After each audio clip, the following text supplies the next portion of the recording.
ये हमारा ज़हीर अब्बास है और क्लिनिक का नाम रूबी एलर्जी अस्थमा और चेस्ट क्लिनिक, निशान के पीछे गजाला तारिक हॉस्पिटल के बाजू में, शाह बाजार, औरंगाबाद। कितने बजे से कितने बजे तक हमारा कैंप 10:30 बजे से शुरू होगा और जिसमें पहले जो है तो कंप्यूटर पे मालूमात दी जाएगी सांस की और फेफड़ों की बीमारियों के बारे में, शॉर्ट में थोड़े इसमें पीरियड में दी जाएगी और उसके बाद जो है तो टेस्टिंग शुरू होगी और मरीजों का चेकअप शुरू होगा और ये तकरीबन 2:30 से 3 बजे तक चलेगा।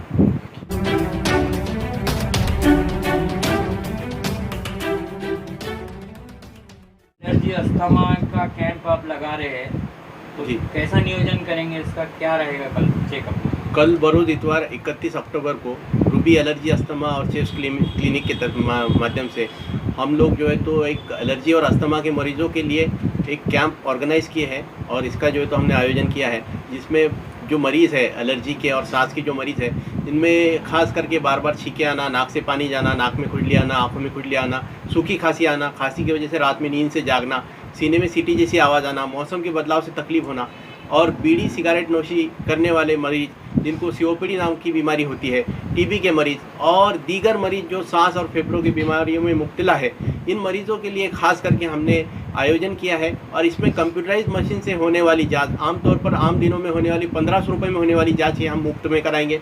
इसमें दीगर जो तो और जाँचें हैं, जैसे हर्सन मशीन है हमारे पास, उससे भी जाँच जो हम फ्री में कराएंगे। नेज़ल फ्लोमीटर से हम एलर्जी के मरीज़ों को मुफ्त में जाँच कराएंगे।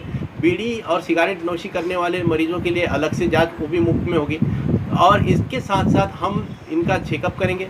चेकअप करने के बाद इनको बीमारी से मुतालिक जो है तो इनको फ्री में जो है तो उनको जो तो ये किताबें दी जाएगी और इस किताबों में जो है तो मालूमात रहेगी इस बीमारी के मुतालिक। इसके साथ कि हम मरीज़ों को कैंप में आने वाले मरीज़ों का एक्सरे जो है तो 150 रुपये में कराएं, जो आमतौर पे 400 या 500 रुपये में होता है। और खून के जांच के में जो खर्च लगता है तो वो आधे खर्च में इस कैंप के माध्यम से हम कराने वाले हैं। तो हमारे ज़्यादा से ज़्यादा मरीज़ों से अपील है और औरंगाबाद के और अतराफ के मरीज़ों से अपील है, हम करते हैं कि आप ज़्यादा से ज़्यादा इसमें शामिल हो जाएं। और कैंप की शुरुआत में मैं बताना चाहूँगा कि प्रोजेक्टर के ज़रिए और कंप्यूटर के ज़रिए हम मरीज़ों को 10 से 12 मिनट के अंदर इस जो तो एलर्जी, अस्थमा और सांस की बीमारियों के बारे में हम बताएंगे और इसकी मालूमात देंगे। उसके बाद कैंप की शुरुआत होगी और मरीज़ों ने जो है तो सोशल डिस्टेंसिंग का पालन करना है और मास्क लगा के आना है, जब क्योंकि कोरोना के चलते हमको ये करना बहुत ज़रूरी है, ऐसी हम अपील करते हैं। नहीं, एलर्जी के बारे में बताइए कि लोग सीरियस लेते नहीं एलर्जी को, यानी छींक आना एक आम बात तो जी। आमतौर ये आगे डेंजरस कैसे हो सकती है, आप ज़रा बताएंगे लोगों को?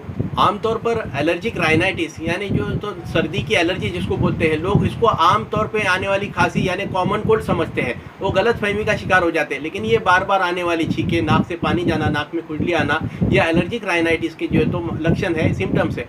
और अगर ये वक्त पे कंट्रोल नहीं हुए तो ये बाद में जो है तो साइनोसाइटिस और बार बार जो है तो सर्दी खांसी होना, जिसको अपर रेस्पिरेटरी ट्रैक्ट इन्फेक्शन कहा जाता है, उसके बाद मिडल ईयर इन्फेक्शन यानी कानों का इन्फेक्शन होता है, उसके बाद ये आखिर में इसमें जो है तो नेज़ल पॉलिप्स यानी नाक में गदूद बनना और आखिर में ये बीमारी जो है तो अस्थमा पर लेकर जाती है अगर वक्त पे कंट्रोल नहीं किया जाए तो। अभी कोरोना चल रहा था पिछले 1-1.5 साल से, तो फेफड़े संबंधी शिकायतें बढ़ गई है लोगों में, सांस लेने में तकलीफ ऐसे में, तो उसकी क्या खास आपके पास ट्रीटमेंट होने अभी वाली है जब सांस और फेफड़ों से रिलेटेड? सांस और फेफड़ों से रिलेटेड हमारे पास कंप्यूटराइज मशीन है जिसका नाम स्पायरोमेट्री है और जो जागतिक लेवल पर यानी वर्ल्ड लेवल पर मानी जाने वाली मशीन है, जिसको गोल्ड स्टैंडर्ड माना जाता है, जिससे हम फेफड़ों की कैपेसिटी यानी फेफड़ों की ताकत हमको इसमें पता चलती है और मरीजों का कौन से स्टेज पर बीमारी है और अस्थमा है या सीओपीडी है। सीओपीडी यानी जो है तो बीड़ी और सिगरेट से होने वाली बीमारी है, ये इसमें डिफ्रेंशिएट करेगी और फ़र्क करेगी और मरीज़ की बीमारी कौन से स्टेज पे है और मरीज़ के जो है तो कौन सी दवाई हमने देना चाहिए और दवाई बदलना चाहिए, कब बदलना चाहिए, इसी जानकारी हमको ये मशीन के ज़रिए हमको पता चलेगी। आप सोशल वर्कर हैं तो आवाम से क्या अपील करेंगे कल का जो कैंप लेने वाले हैं डॉक्टर साहब? हाँ, ये डॉक्टर अब्बास शाह, ये जो है तो मैं इनके पास मेरा इलाज भी चालू है और मैं ये चाहता कि इसमें गोर गरीब लोग जो है ज़्यादा से ज़्यादा फ़ायदा उठाएं, क्योंकि इनकी फ़ीस भी कम है और जो है तो माशाल्लाह इससे पहले भी जो है तो मैंने इनसे दवाइयाँ लिया तो माशाल्लाह उससे जो है तो मुझे फ़ायदा पहुंचा। मेरे को भी एलर्जी है जी, तो तमाम लोगों से मैं विनय गुजारिश करूँगा कि वो जो है तो इससे ज़्यादा, कल के जो कैंप है इतवार के दिन 31 अक्टूबर ना, 31 अक्टूबर बरोबर को बरोज इतवार को जो है ज़्यादा से ज़्यादा लोग जो है यहाँ इस कैंप से फ़ायदा उठाएं। सर जैसा कि आपने अभी टेस्ट के बारे में बताया कि कुछ टेस्ट फ्री होंगे और कुछ जो है तो आधे पेमेंट लगेगी, तो ये कैंप के हद तक लगेंगी या बाद में भी? नहीं, ये कैंप के कल के दिन तक है, कल के दिन तक है। ये भी हमने जो एक्सरे है और जो खून की जांच है ये हमारे खुद का नहीं है, इसके लिए जो तो हमने कम से कम गरीब मरीजों के लिए जो है तो हम जितनी सहूलतें जो है तो मुहैया कर सकते हैं उतना हमने कोशिश की है।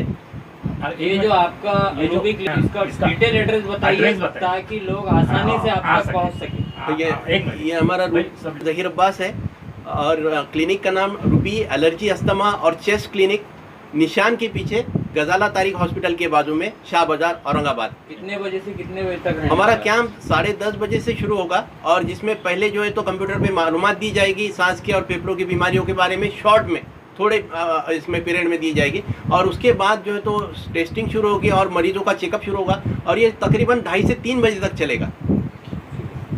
आपके अलावा कोई डॉक्टर कि रूबी क्लिनिक की तरफ से जो भी आरोग्य शिविर होता है ये औरंगाबाद के अलावा और कहाँ हुआ इससे पहले? मैं सर से हम पिछले 2 साल से हमारा सर के साथ में एसोसिएशन है, हम कंपनी से, और सर का जो भी ये होता है डायग्नोसिस होता है अस्थमा और फेफड़ों के जो बीमारियां होते हैं ना उसके बारे में लोगों में बहुत सारे ये नहीं पता नहीं है लोगों को, और लोग उसको बहुत अवेयरनेस नहीं होने की वजह से लोग उसको सादेपन में लेते, लेकिन जब बढ़ते जाता ना तब लोग काफ़ी शिकायतें बढ़ती है और दुनिया में और अपने हिंदुस्तान में सबसे ज़्यादा जो मॉर्टेलिटी रेट है, मरने वालों का जो बीमारी है तो वो अस्थमा है, ना कि हार्ट अटैक और अदर चीज़ है। लेकिन अस्थमा के बारे में आज भी लोगों में अवेयरनेस नहीं है, लेकिन सर का जो भी कम्युनिकेशन है, सर की जो सलाह होती है पेशेंट को बहुत अच्छी तरह से। यानी कहाँ इससे पहले आपने ऑर्गेनाइज किए है ऐसे शिविर? सर बदनापुर में कैंप लेते हैं, खेड़ों में, जैसे आनवा में हमने बहुत बड़ा एक मेडिकल कॉलेज खुला है तो वहाँ पे बहुत बड़ा कैंप लिए सर के जानिब से। 70 से 75 पेशेंट को हमने वहाँ पे स्क्रीन किया और सर ने अच्छे से उनको ये दिया, डायग्नोसिस दिया और सर ने ट्रीटमेंट अच्छे से दिया। उसके बाद में कन्नड़ में लेते हैं, उसके फुलमरी में लेते हैं, सिल्लोड़ में हर सेकंड दूसरे इतवार को सिल्लोड़ में भी हमारा कैंप चलता है। तो सर के जानिब से बहुत सारे पेशेंट का ये होता है और सर अच्छी सलाह देके, ट्रीटमेंट अच्छी देके हम पेशेंट को फॉलोअप में रखते हैं। इसमें आपका रोल क्या है? आपको क्या टेक्नीशियन है, डॉक्टर? हाँ, हम सर के थ्रू पेशेंट को हम स्पायरोमेट्री टेस्ट करते हैं। जो बड़े बड़े अस्पतालों में 1500 से 2000 तक का जो ट्रीटमेंट होता है वो हम सर के जानिब से हम फ्री में रखते हैं उस दिन, तो वो एक गरीबों को एक उतनी मुहैया सहूलियत मिल जाती है। नाम बताइए। मैं राहुल जायसवाल हूँ, सिप्ला कंपनी से। Thank you.